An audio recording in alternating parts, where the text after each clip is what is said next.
The optimism trap. Most people operate under the belief that bad luck is something that only befalls others. This common mindset is called optimism bias. It subtly tricks us into thinking we are somehow immune to the inherent risks of life.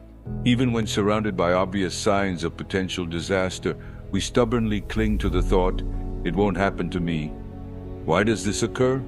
Essentially, our brains are wired to favor hope over fear. We naturally assume that tomorrow will simply mirror today, a comfortable and predictable continuation. But the reality is, life is fundamentally unpredictable. No one ultimately escapes hardship forever.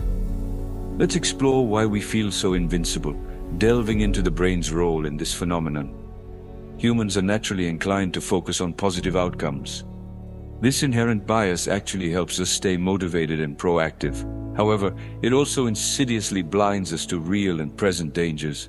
For example, smokers often fall prey to this bias, thinking that cancer is something that only happens to others. Evolution itself has wired us in this way. For early humans, hope was a vital survival tool in the face of incredibly harsh and uncertain conditions. But in the modern age, this very wiring often backfires.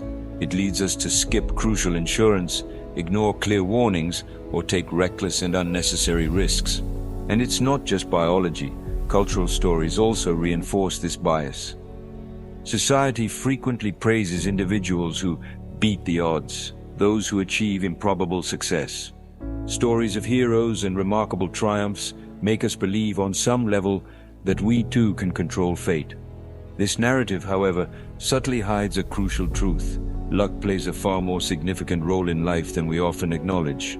Furthermore, we often engage in blaming victims as a misguided attempt to feel safer ourselves. Thinking they messed up convinces us, falsely, that we are somehow smarter or more capable and therefore immune.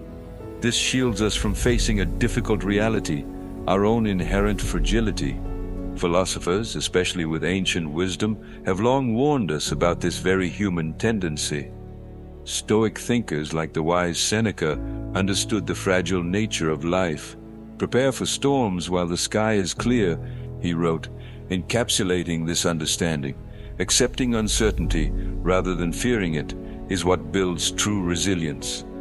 Buddhism echoes this, teaching that nothing in life is permanent or lasts forever.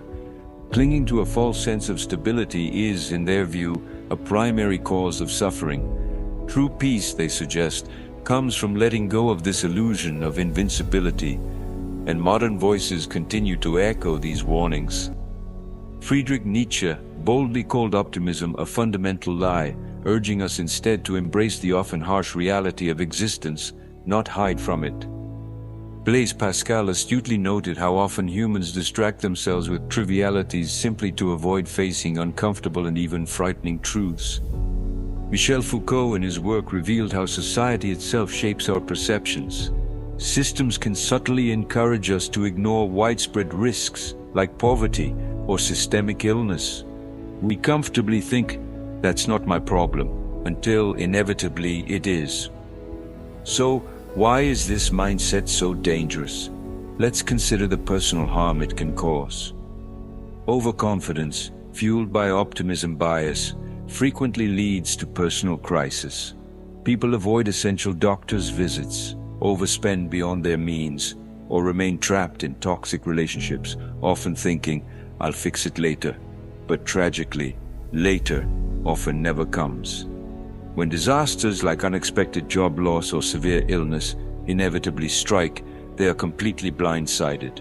Lacking any preparation or contingency plans, recovery can feel utterly impossible. Beyond the individual, there's significant societal damage. Collective denial, amplified by optimism bias, only worsens larger crises. Wars erupting around the world? Someone else's problem?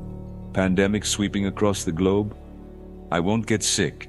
This pervasive mindset tragically delays crucial action until it is often far too late. Blaming victims, again fueled by this bias, also spreads cruelty and indifference.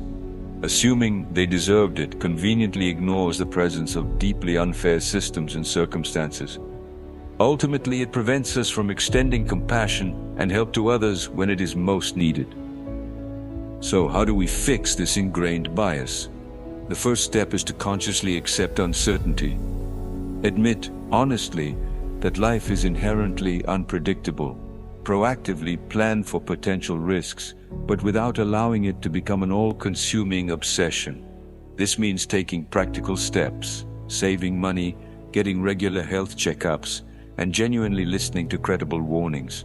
Another crucial step is to learn from others. Actively listen to the real stories of hardship and resilience around you. Ask yourself, honestly, could this happen to me? Cultivating empathy breaks down the false and damaging us versus them myth, fuels optimism bias.